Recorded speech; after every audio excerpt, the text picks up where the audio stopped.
Mantan Ketua KONI Gorontalo periode 2016-2022 Ibrahim Papeo ditetapkan sebagai tersangka kasus tindak pidana korupsi dana hibah tahun 2020. Dari pemeriksaan polisi, tersangka menggunakan dana hibah KONI dari pemerintah Kabupaten Gorontalo sebesar 1,5 miliar rupiah yang tidak sesuai nota perjanjian hibah daerah atau NPHD.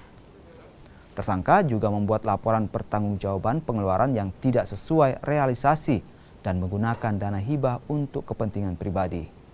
Dari kasus ini, negara mengalami kerugian sebesar 350 juta rupiah.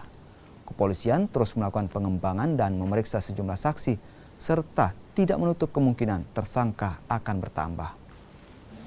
Menggunakan dana hibah untuk kepentingan pribadi dengan rincian, yaitu yang pertama, pinjaman secara pribadi sebesar 100 juta. Kemudian yang kedua, untuk digunakan menebus mobilnya pribadi, mobil pribadi Pak Ibrahim Papeo tersebut sebesar 70 juta rupiah.